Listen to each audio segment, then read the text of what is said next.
ไว้สูงครับพี่น้องครับในกองเมนเนียเสวันที่18เดือนธันวาคม2025นี่ครับเนาะเอาค่ะเกี่ยวกับลองข่าวลือหลังในโซเชียลมีเดียครับเนาะมีอยู่2ข่าวครับเนาะวันนี้ครับเนาะข่าวที่1ก็จะเป็นลองไว้ลิกปืนเผากึดดึก10วัน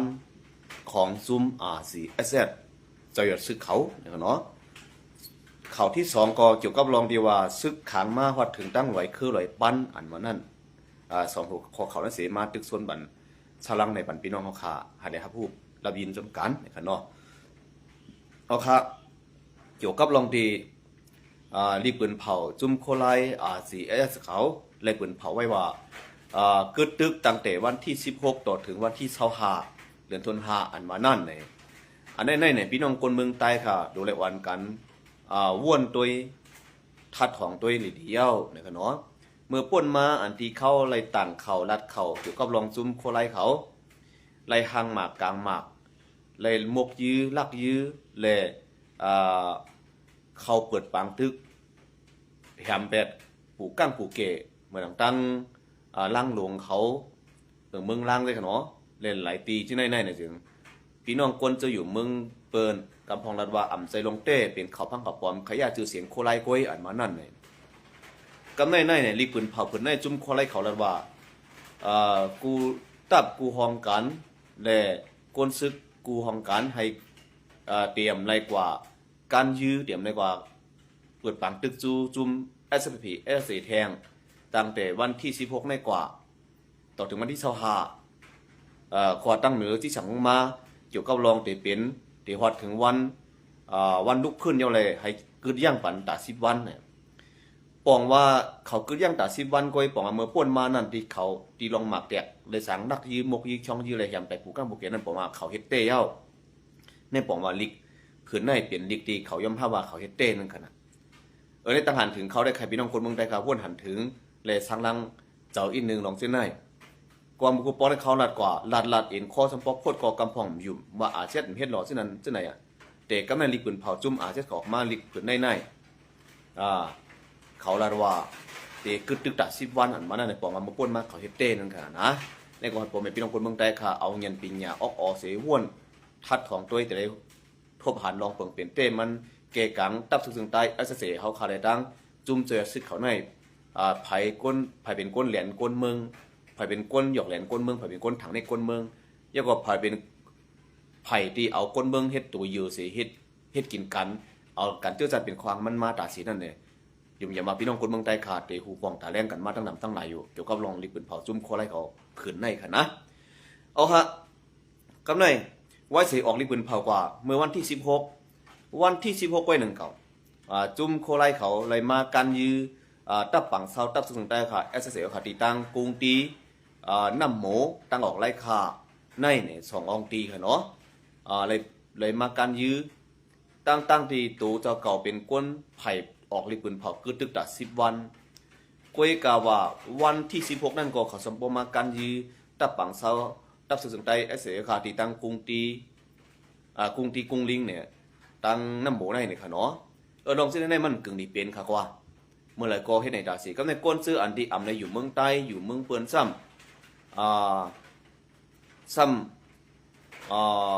อำฮู้ถึงถึงเนอเสเป็นเจอทางว่ามันเขาแล้วนั้นเจอแก่น่ะแค่น่ะก็แล้วแม่นเนี่ยตีเต้มันลองหมั่นแม่นได้เนี่ยมันมี1เหลียวไว้ค่ะเนาะมันมี2อันค่ะเนาะมันมีอันเดียวก็ลองหมั่นแม่นลองเปลี่ยนเต้มันได้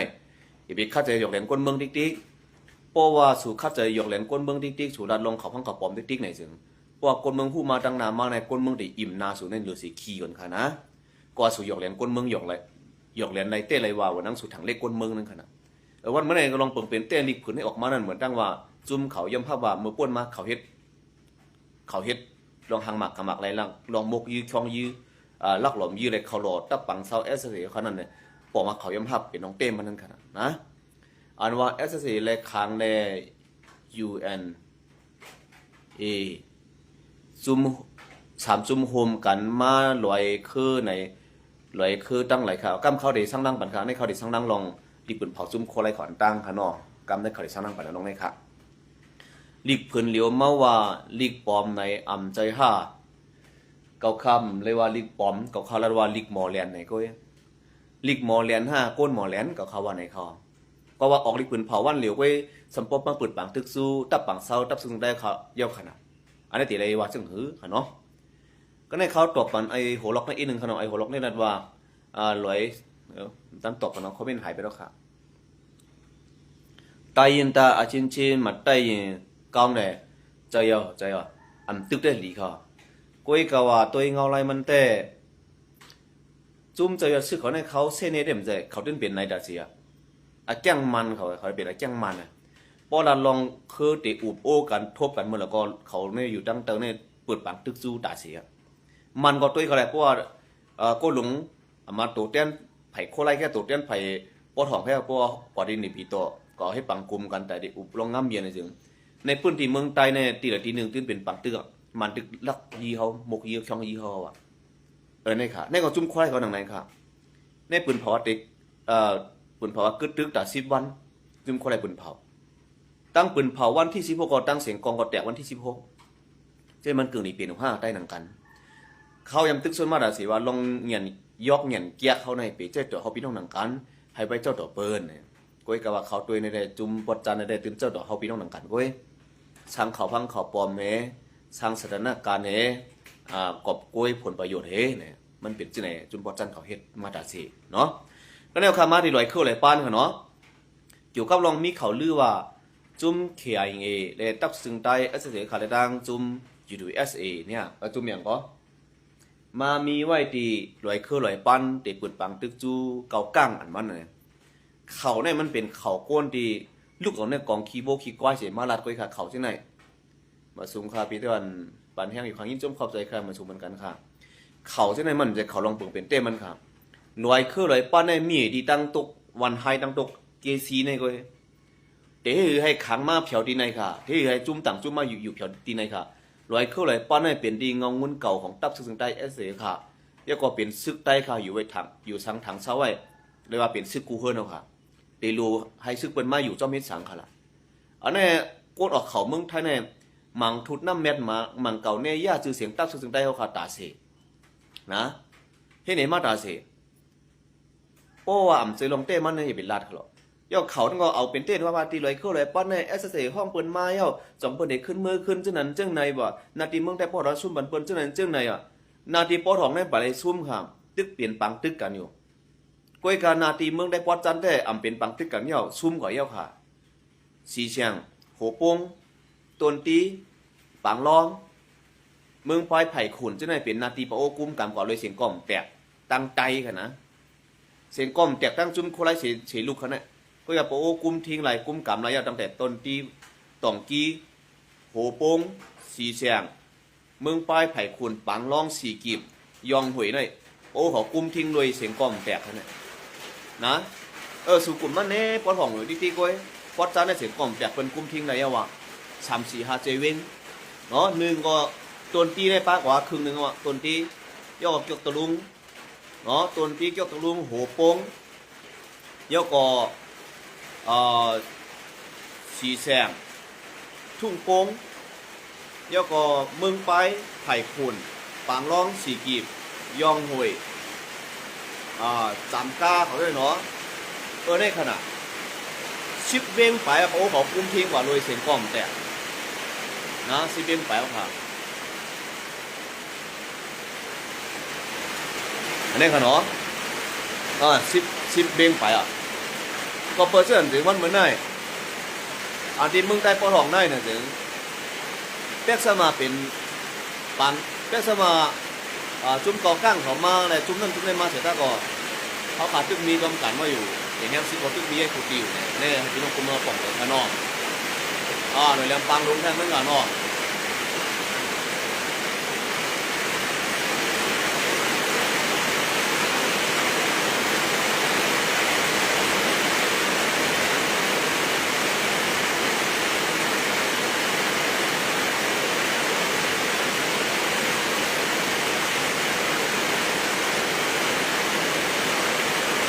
ตกแห้งฝนตกไม่ยิ่งเสียงกลางว่ะ อำใจก้นปั่นเขารู้น่ายก้นเสกคือถูกเก่ารู้ไว้รู้เก่าเยอะบ่เขาคนให้ตอบทั้งเนาะเพราะเสียเอาใครเป็นก้นปั่นเขาพอปั่นแล้วเขาว่าถามเนาะบนโต๊ะแห้งนะครับบนโต๊ะแห้ง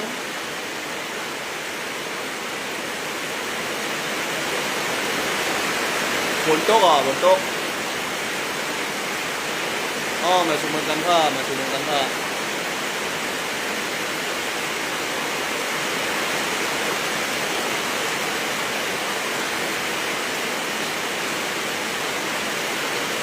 ใช่ครับฝนตกแห้งนะครับฝนตกฮ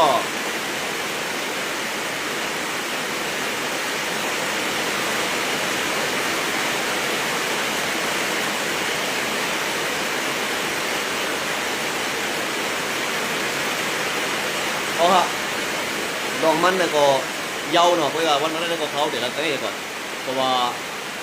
เวรเงาอะไรไม่ได้สิงเพราะใครแค่มันเนาะฝนตกแห้งน่ะสิงลังน่ะ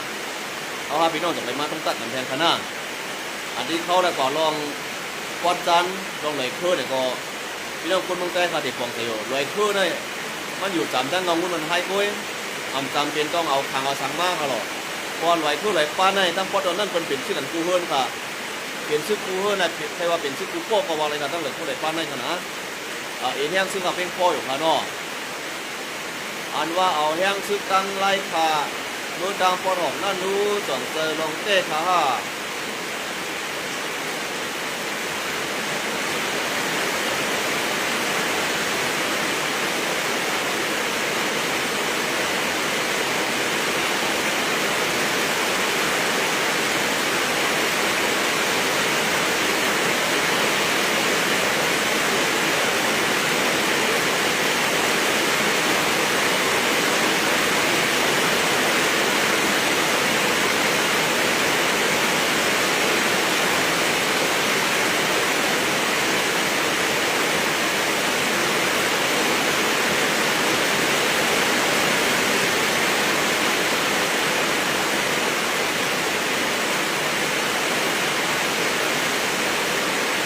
มั่นใจว่า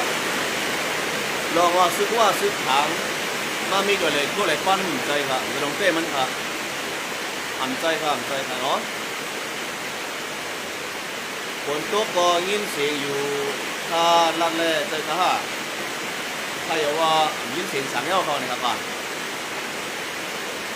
เพราะค่ะ